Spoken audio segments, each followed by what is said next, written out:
going on, everybody? It's your girl, JQ, sports personality and sports host. And it's your boy, Spoon, man, high school basketball coach, sports junkie, just really trying to make it make sense, man.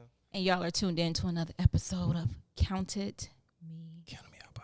The Countedmeoutpodcast. Tonight, we have a special guest in the building. I am so excited to interview you. Shari Nycole, TV producer, podcast producer. She's worked with Sister Circle, Essence. We supposed to say that? I think we can say that. Of course we can say that. Because sometimes, can't say everything. Plus, I don't tell a lot of people because they start asking me for tickets to festival and don't be calling can I pitch my client to get an Essence? I'm like, so I can't help you. the Count Me Out podcast. We've already started the interview. Sorry. Okay. Sorry. Okay, don't worry. We got time. we gonna jump into some fire questions just to do an icebreaker really quick. I'm so I have about nervous. 1 or 2 questions, and then Spoon over here is gonna ask his crazy questions. Oh, have mercy. Simple Steve. Me. Okay. Okay. All right. So you just had a lifetime experience at the Beyonce concert. You was looking fabulous. Thank you. If you had to ask Beyonce one question, what would it be? How many B12 vitamin injections do you get per week? Because there's no way you're doing a 3-hour set on a world tour that often with no supplementary assistance. That's my question. No cap. I ain't gonna lie, y'all. If y'all have not seen Beyonce live, I just took my wife on Saturday. Show was amazing. Fire. The most incredible part of her whole entire show.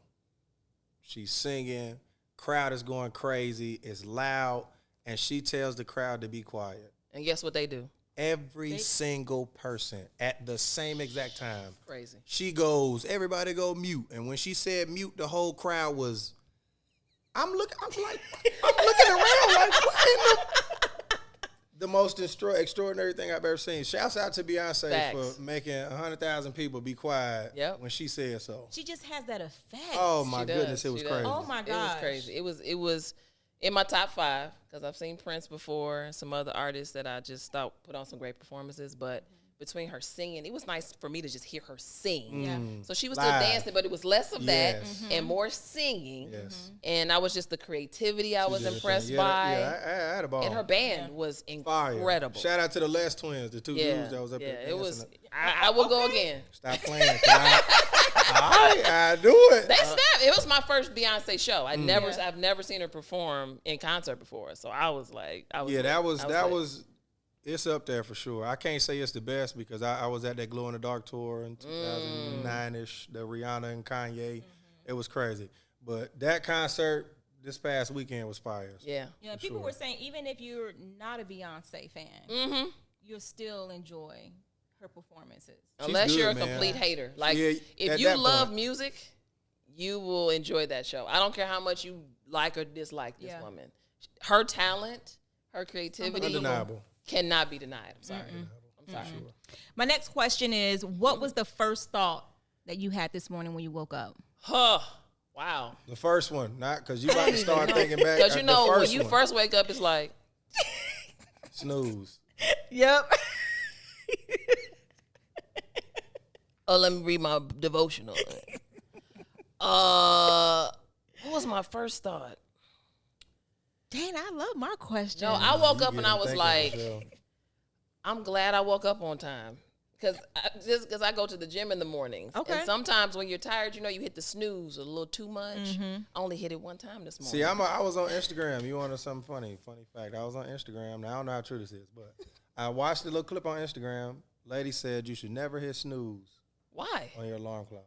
I love snooze. It's incredible. Said because your brain is set up to sleep. It's in sleep mode. When you hit snooze, you wake up.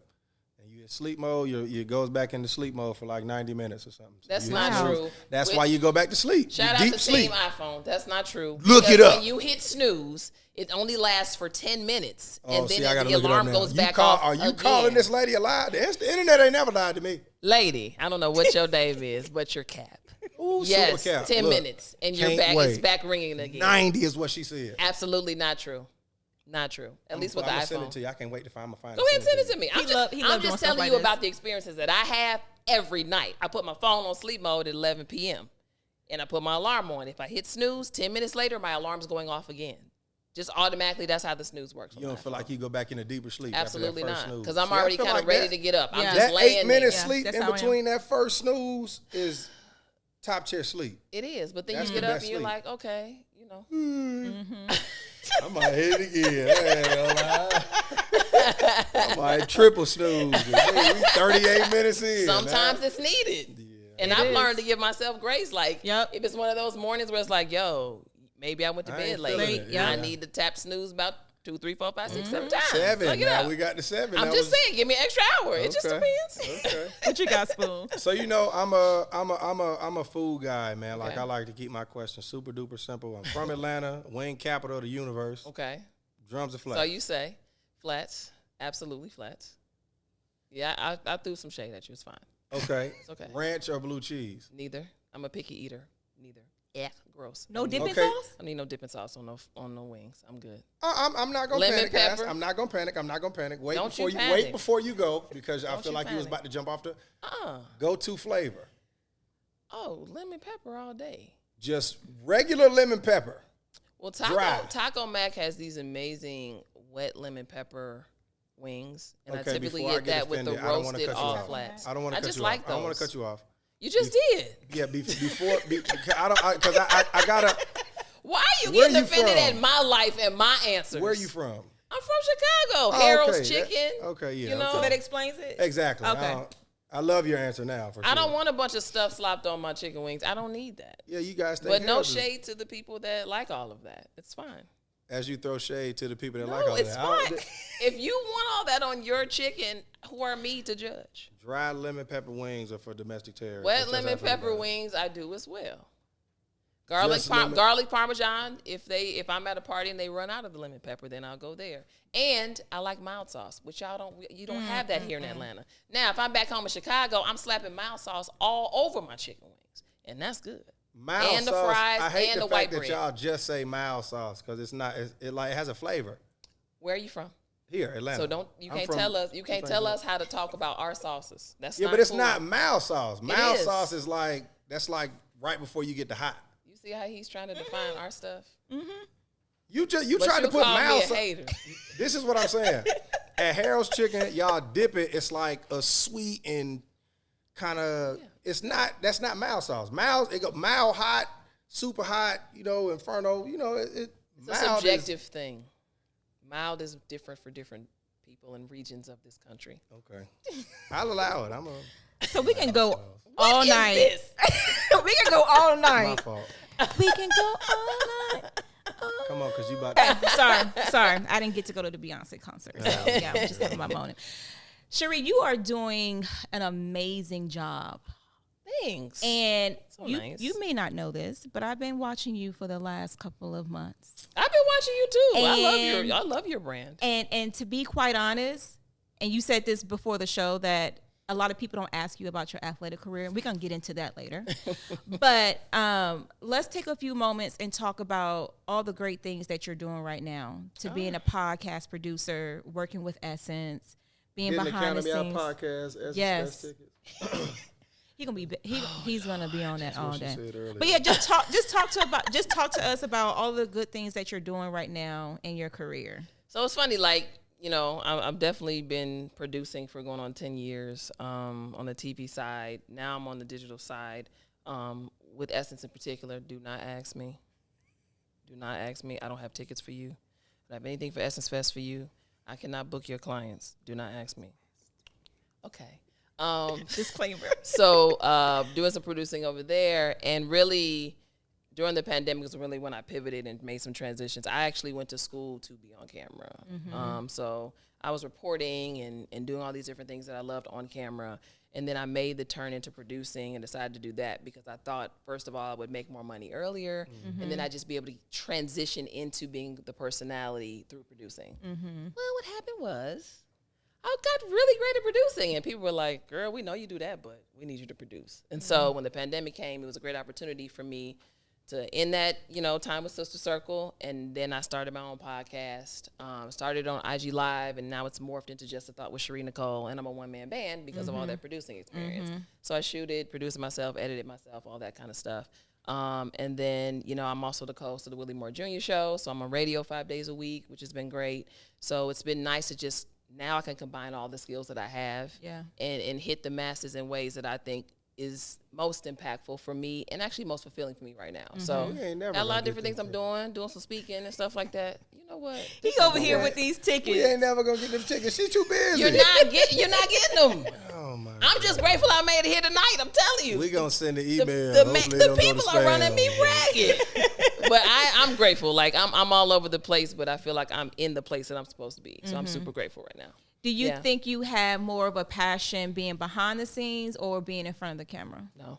I have a passion for being behind the scenes, but I never felt like it was where I was supposed to be anyway. I had the skill set. I had to develop the passion because that's ultimately where I started my career. So I think I developed the passion as I got better. But I've always been very passionate about, you know, I need to be in front of the camera. I need to be speaking to people. I need to be conducting interviews. I need to be a personality. That's just where I've always felt I should be. And so lately, when I pivoted, it was like I almost not resented being a producer, but I tried to push that so far down so that people could see personality Sheree because they were so used to producer Sheree. But now I just embrace the fact that like I'm a jack of all trades. I can literally do it all, and I can say that with confidence, and also know like that's an anomaly. There are people that are really great producers that love, and that's what they do. There's people that are really great personalities. It's very rare that you find somebody that does both very well. And so that's really the zone I'm in right now. So and was that one of your passions growing up? No, it's so funny you say that. Like when I was growing up, I always loved television, but I didn't consider it a passion. Right. I just loved TV. Basketball was my life. So I didn't even tap into the gifts that I had outside of basketball until I was at the tail end of my sophomore year in college. When I realized, I'm more than a basketball player. I love journalism. I love television. I love writing. And I had been gifted in writing my whole life, again, reading and writing, but just dismissed it because all I wanted to do was play basketball. And when your whole life, as you all know, when you're an elite athlete, your whole life is so focused on elevating to the highest levels of your sport, where sometimes you just completely disregard the other things that you bring to the table. Yeah. So, and go ahead. Go ahead, JQ. I hate when he do this. Why are you being petty this evening? This is crazy. You got upset about the mild sauce. Didn't get upset. I did not get upset. Did I get upset? I did not get upset. All I said was it's a flavor. Give it a name. That's like calling it it's like just mild sauce. But then y'all say y'all like it. Like, give it a name then. Sweet and spicy, chili. I'm tired of you trying to control people. This is crazy. I'm out the way. Go ahead, JQ. What I was going to ask you is, because I feel like I'm opposite, because I was telling you earlier, I have more of a passion being behind the scenes than in front of the camera. And I think a lot of people see me as the personality. Yeah, I certainly do. Yeah. No, I'd rather send emails. Oh, for sure. Long, elaborate emails. Pinpointed. Okay, so what's the average email? How many paragraphs on average? For the regular person or for JQ? JQ. How many 17 paragraphs. On average? He's over exaggerating. He's over exaggerating. I will say she's gonna send everybody on our team an email tonight. Hey guys, just wanted to touch base. We did this good. We've got to work glows on and grows. Oh my goodness, every time. Look, that's Meg's, look at Meg. I wish y'all could see Meg's phone. Meg just had her phone up. I will say my text messages, I do format them in paragraph form. So it's not just, a regular text Angry message. X text messages is what JQ saying. That you got to scroll 3-4 times to get to the bottom of it. Oh Lord. But super anywho, detailed. So I think at this point in my career, I'm trying to figure out ways for people to see me more as a PR consultant, right? Yeah. What were some of the ways that you had to show people that, hey, I am more than a producer. I'm actually great in being in front of the camera and interviewing people. How did you? What were some of the steps that you made to do that? That's a great question. I think as humble as I thought I was, at the same time, there was a level of humility I didn't have at a certain point for an extended period of time. And what I mean is oftentimes your ego prevents you from reintroducing yourself to people repeatedly. Ooh, I can't wait to chop that. When That was people are trained to view you a certain way, you can't assume, first of all, that just because you know you have a certain skill set, that they know it too. And so your ego puts you in a position where they should know this. I don't need to tell them this, or why do I have to keep saying that? But I got to a place where I'm like, I don't care anymore how many times I have to tell people and reintroduce myself to them until they get it. So in party was conversations, or it was on a conference call, I would volunteer for certain things. The old Sheree would sit on the phone and be bitter about the fact that I wasn't asked. But then I transitioned into, well, they don't know. So let me tell them. Let me throw my name out there in the hat and see if they pull it. And so from there, I started to get other opportunities. And then I said, okay, I'll use my social media platform to slap people upside the head every time, daily. every chance I get. This is who I am. This is who I am. This is who I am. So how and do also you to correct people that did not include that part of my brand and my gift when they talked to me or talked about me to other people. Is there a line that you draw so that it doesn't come off as you being cocky or arrogant? It's or not is it really just a way of you? I'll say this. I think I'm an exceptional communicator, and I try to be mindful of my tone with people. And with that being said, I try not to be abrasive when I correct. It may be just the way I slide it into a conversation. Real talk, I just did it earlier. You know what I'm saying? So JQ was like, producer. Also Hey, do stop this, calling also me do that, this. bro. Stop playing No, with me. I saw it. but here's the deal. I heard it. I am one. But it's also, hey, I do this too, blah, blah, blah. It's a way to say things. Yeah. But sometimes you do have to be aggressive. And I think sometimes we think about aggression as anger or being mean. It's an assertiveness. So I'll give you guys an example. I was on a work call. This was months ago. And they were talking about a particular opportunity. And it was like this franchise that they were building. And it had my name written all over it. Like it had the sports angle and all of that.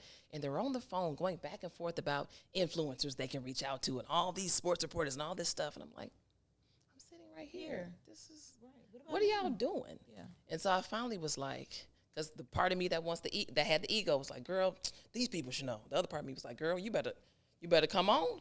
Or you can't complain when they give it to somebody else. Because that's what I would do. I would go back and gripe and complain about what somebody didn't give me. You have to go take it. So I said, hey, guys, I don't really know what you have intended for the people you're trying to get or what their availability may be. I got it. But I can do this. Yeah. And then they said, well, are you sure you can produce it and be the talent and write an article? I said, yeah. Well, guys, yeah. They didn't know that's what the producing and all that stuff I had done previous. They didn't know the extent of that. Me producing something and being talented at the same time, it's like work to me because I've had to do it for so long. They didn't know that. So I said, I didn't say, well, I've done this. I said, yeah, I can.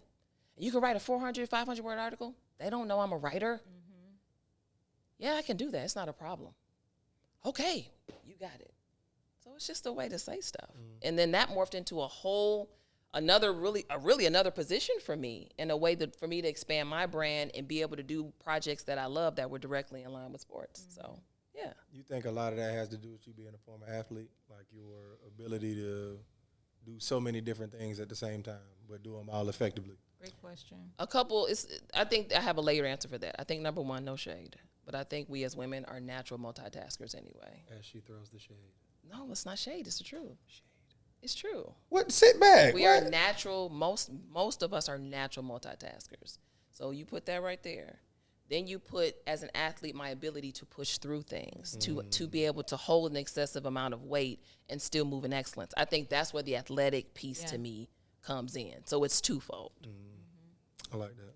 I think I know I was interviewing for this position. Not gonna tell for what, but I remember going in the interview and they looked at my resume and they asked me about the two schools that I went to and asked me why did I pick those two schools. And I'm like, well, I played college basketball. Yeah, you played college basketball?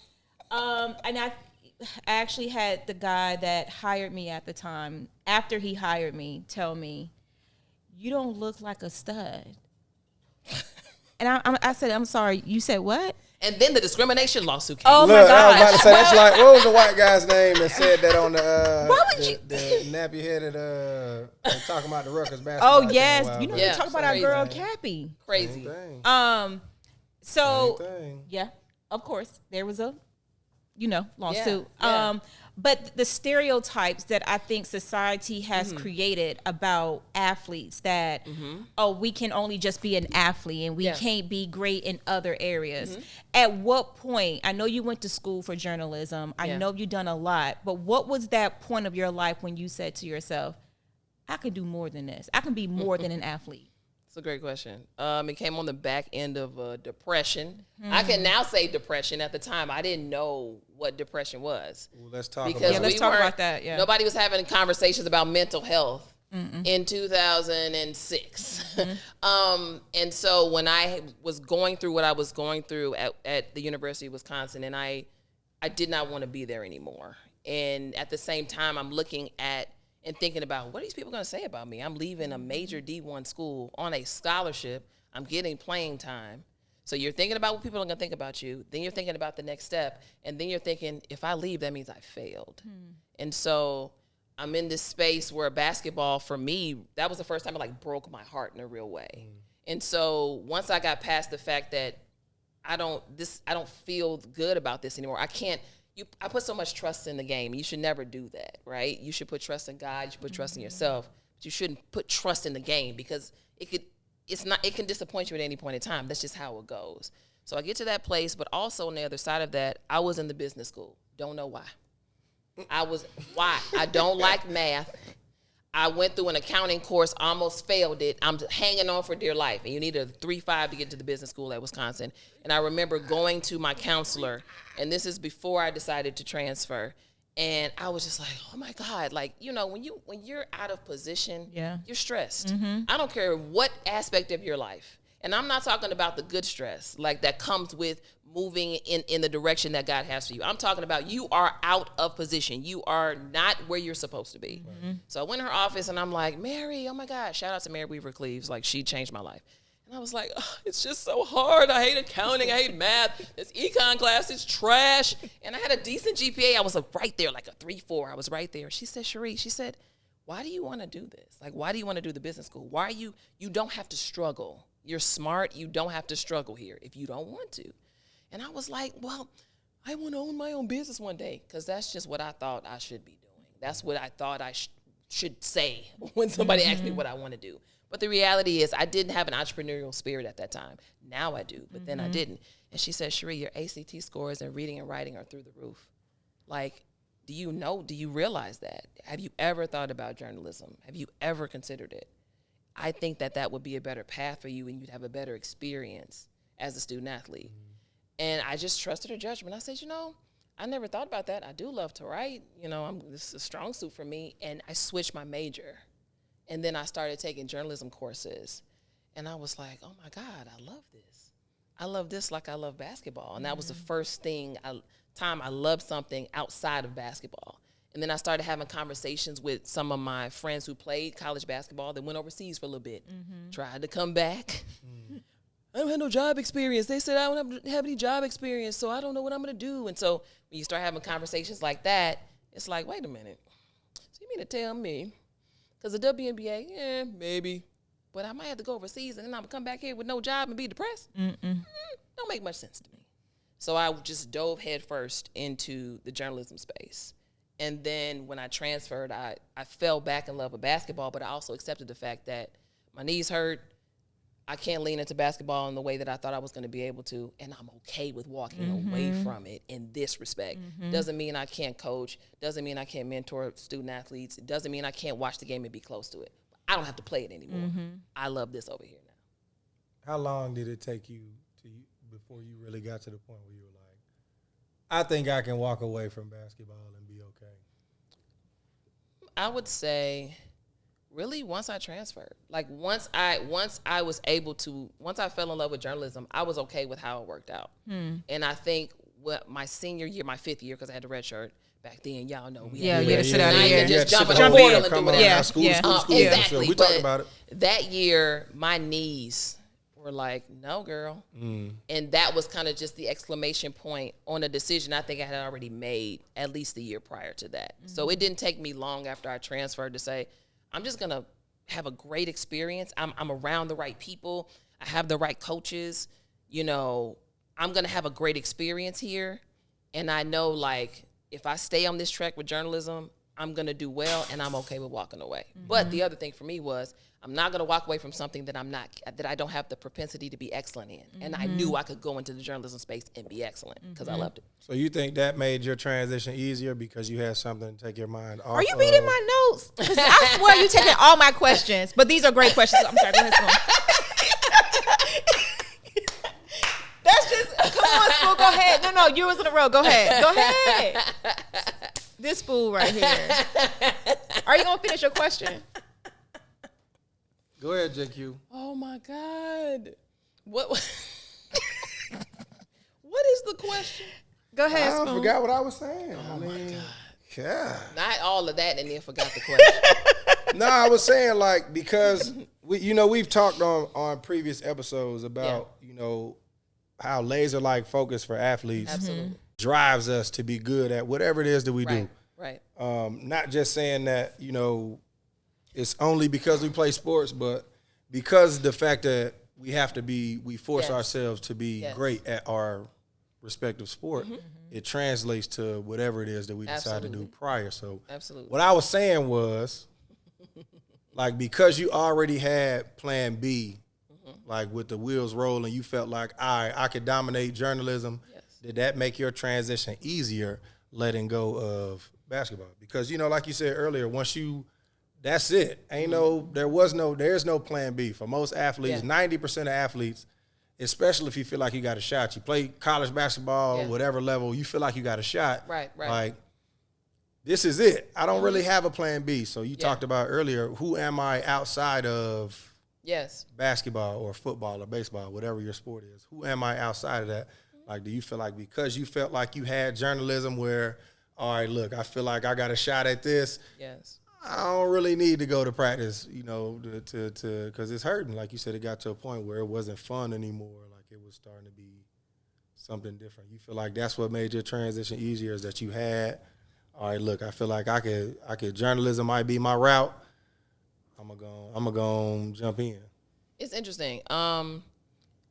I fell completely out of love pretty much with basketball during that transfer situation. But when I got to Northern Illinois University, and Carol Owen, shout out to her, she's one of the associate coaches. I think that's how you say it. It's like the highest assistant coach at Notre Dame. Associate head coach. Yeah, associate head coach for Notre Dame women's basketball team. She was my head coach at NIU at the time. And being able to be coached by her and E.C. Hill and the coaches that are Molly Murray, who had played in Michigan and was one of the best shooters there, that coaching staff loved on me. I didn't have that at Wisconsin. And so understanding about myself now more than ever that I'm a familiar person. I come from a close family. Like, that's something that I need as a person. And they extended that to me. So I fell back in love with the game because I felt safe with them. And so I was able to play the game that I love. I pledged Zeta. So now I wanted to be in a world that had nothing to do with sports. I wanted to meet people that were not athletes. So that opened my eyes and perspective too. Like, there's life outside of this. And then obviously, like you said, with journalism, I think the biggest thing that happened was I stopped attributing my identity to basketball. And that happened when I transferred, but it didn't prevent me from playing the game I loved all the way out to the end. So I didn't sit, on the bench. I was playing hurt and everything else. And I loved my teammates. And there's no shade to my teammates at Wisconsin. I loved them too. But I was in a system that loved me and embraced me.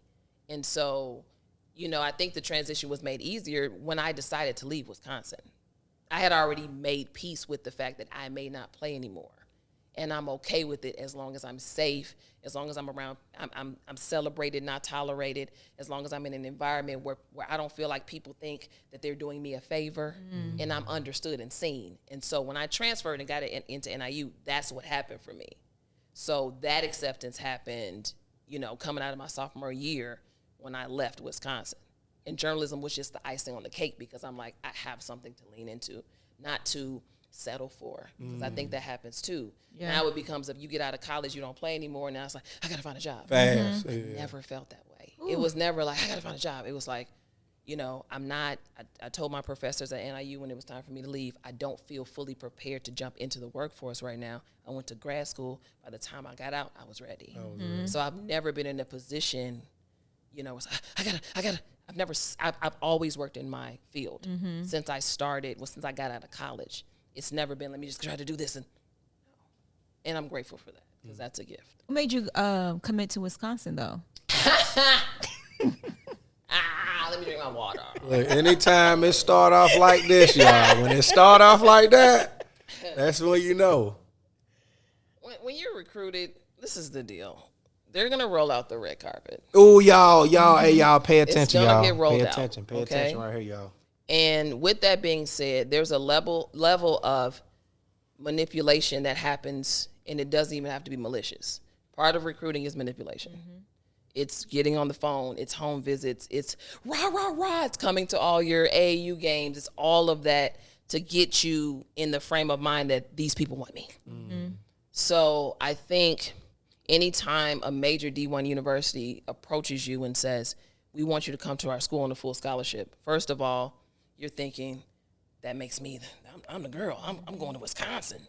But at the same time, my club team was full of all state athletes, all state girls basketball players.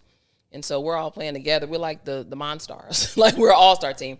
So it wasn't just me they wanted. It was my other teammates. So to be able to go to school, to college with my other teammates that I grew to love, that was super attractive to me. But I'm not going to lie to you. The pomp and circumstance of a big school, it causes you to disregard if that program is really for you. I remember going on my unofficial visit, and this is actually funny. Shout out to Gerald Davis. He was my AAU coach for Chicago Hoops Express my junior and senior year. And we went on an unofficial visit. It was me and him and my best friend, Akia, who I'll remind me to tell you a story about her. Because she didn't stay at Wisconsin either. Okay, hey girl. But she's my best friend to this day. And so we're on an unofficial visit at Wisconsin, and it's all nice out, and you know the weather's great, and you know this is before my senior year. So you know the goal is always you want to be signed before your senior year because it makes it seem like you're so amazing, and then you can just ease into your season, and you don't have the pressure and all of this. And so we're on this visit, and it's laying out the red carpet, and we're seeing all these things. This is just an unofficial visit, but they want us to come down. So me and Akia are like, we going here. We had already made up our mind, like, this is where we going. And I remember being in a meeting with the coaches, and Gerald was there. And Gerald, he's brilliant, just a smart man. He cared about us. He loved us.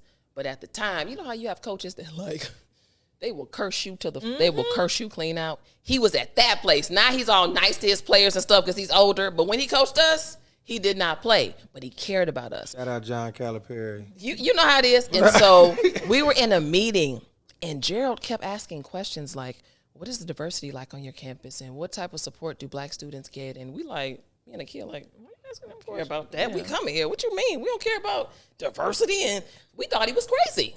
So we were like, why is he asking all these questions? That don't matter, blah, blah. Had I listened to the answers, I wouldn't have gone there. But you're so blinded by everything you see.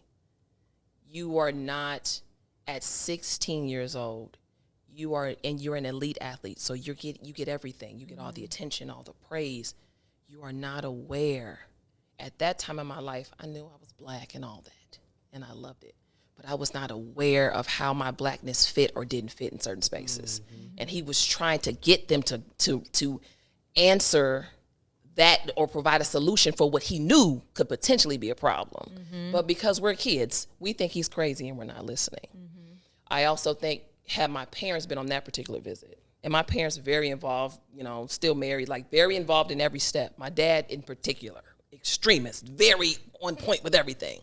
Parents that's note takers, and they take all the stats down. They got the camera out for every game. That was him. Your little camcorder. But with a hand going inside. All of that. Since I was in 6th grade, he's crazy. But for whatever reason, I don't recall my parents being there. It was just we went with Gerald, and I just remember me and Akia like, he's nuts. Why is he asking all these questions? Why don't he ask these questions? All the surface stuff. But man, I'm grateful that he tried. And he wanted that for us too, because he thought it would be a great opportunity for us as well. And, you know, when you go to a PWI, you do deal with a lack of diversity, and that does, you know, cause concern in certain areas, but also it opens your eyes to other things that you need to see and other opportunities and experiences. You get to know different cultures and things like that.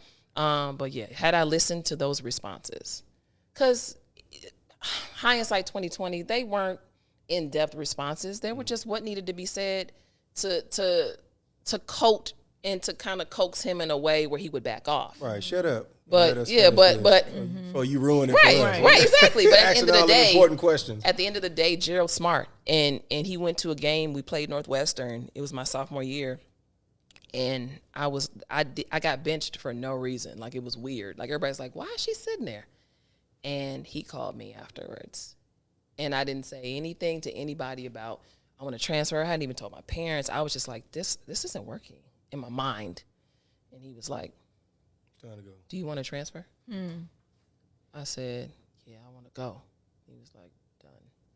And so at that time, during that time, your club coaches, they would go back to the schools that recruited you before you committed and see if they were still interested. And he got right to work. And that's how I ended up at North Illinois University. I went back and visited Loyola. They loved me, and you know, a few other folks, but NIU, he was like, I think this is what you need to do. And he was like, it's still high level basketball. It's mid-major D1. It's still D1. Like, you can do well here. And so just the same guy that brought us to that unofficial visit and asked those questions was the same guy that, with the assistance of my parents, held my hand and got me to a place where I was embraced and loved and cared for. Yeah. Shout out to my best friend, man, because I never knew what PWI and all that was. he went to Clark, Atlanta, and he's super big. Yeah, he's super big on the.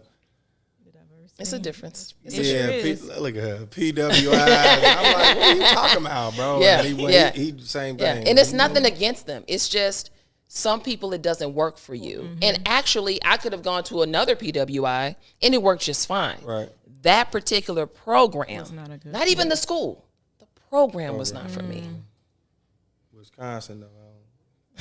I don't think Cold up there. It was very cold. Straight. Yeah, it was very cold. Yeah, I know. Good memories, though. Some good memories. Montana State was recruiting me. It was either Montana State or Maryland Eastern Shore in the MEAC. And my parents were like, no, you going to Maryland Eastern Shore. We're not going to send you all the way to Montana because it was a PWI. Ain't nobody coming to Montana.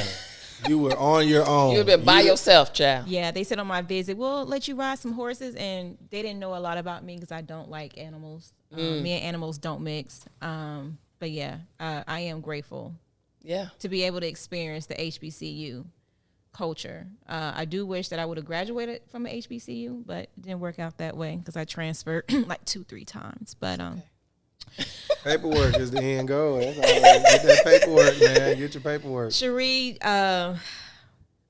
I appreciate you coming on the show tonight. Like I said, I was so excited to interview you, and I wish we had more time to get to, hear your story. Me too. Because I think you have definitely brought up to, everyone's attention that you are a jack of all trades. And I will say this again, being an athlete, there's just some traits that we have that most people don't have. And I appreciate your time. Before we go, I want you to share with everybody what you got coming up next. What I got coming up next? Can I do that and share one more thing? Yeah, you sure can. So for me, check out my podcast, Just a Thought with Shari Nycole, available on all digital streaming platforms. And you can catch me on the Willie Moore Jr. Show Monday through Friday. I'm going to take a break. We're closing out season 3 of my podcast. Season 4 will pick up in September. So really excited about that. I'm going to hopefully get on the speaking circuit very soon.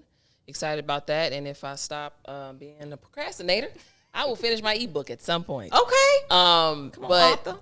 I also want to say thank you to you all for your amazing questions and your time. And if I said this earlier, I hope that what I'm saying is not a discouragement, but a help to parents and to student athletes, especially those who aspire to play at the next level, whether it's JUCO, whether it's mid-major, whether it's D1, 2, 3, what have you. Please educate yourselves. Please inform yourselves and find your tribe. And so for me, I mentioned her earlier, my best friend, Akia, after I had my meeting with the coaches at Wisconsin and decided I was going to leave that day, I walked across the street to her apartment, and she was waiting outside. And she said, "What are you going to do?" And I said, "I'm leaving." And she said, "Me too." She's like, I will not be here without you. She asked for a release, I think the day after me, and she left. So, and she's doing well. She found her way. And so that same person that I walked in those doors with and we thought that was a place to be, Y'all walked out together. We found out that it wasn't. And God still graced us to be able to be here and say, man, we figured it out and we're doing great. So I just wanted to shout her out too. And if you have someone in your life that's willing to walk through life with you like that, hold on to those people. And, you know, I'm grateful that I have people like that in my life. So shout out to all my coaches, Coach Owens at, you know, now at Notre Dame. And, you know, I appreciate also DDI, her Denise Dove Ianello. She was the assistant coach who recruited me at Wisconsin. She was the only one I trusted. And I think she knew who I was in totality as a person and a player. She ultimately left my sophomore year, which is also another reason why I said I can't be here, because there's nobody here that knows me. Go where people know you, not just the player you are. I went to a school, they didn't even know the type of person I was, and they really didn't know the type of player I was. Don't go somewhere just because it looks good. Make sure people know you, because if they don't, they will treat you like, hey, we're doing you a favor. You need to do what we say and comply with whatever we tell you to do, and you will be miserable. Go where you're celebrated, not tolerated. On that note, thank you so much, Sheree. Did you shout out your social media? Oh, my already? social media, hit me up, Instagram, Twitter, same handle, at Shari _Nycole, SHARI_NYCOLE. Check out my Facebook, Shari Nycole Media. Check out my YouTube channel, Shari Nycole. And I think that's it. And my TikTok, I ain't really on there, but at Shari Nycole. It's kind of boring, but just go follow me over there. Put all 37 yeah, I'm not really a TikTok girl, but just follow me over there. Cast at the end of a movie. I'm sick of all this social media. It's too hard. I'm on LinkedIn It is too. a lot. It is Shari a lot. Nycole on LinkedIn. Do you know it Put takes your me 3 hours to Tell 'em your post black every day? planet. Not the black place. Hey, your aim, AOL. Oh, and it ain't even Twitter. Your BlackBerry. It's Put called all that up X. there too. And my cell phone, no, I ain't doing it. That's You're all going I to have got. people asking you for tickets to the Essence Festival. Don't Yes, ask me for and no look, if tickets. y'all want tickets to the Essence Fest, man, hit up Sheree, man. She got y'all, Do man. not contact me under any We putting circumstance. that email up I am there for reporting your sure. page for bullying and harassment. Do not try me. It's your boy Spoon, man. It's your girl JQ, and we out.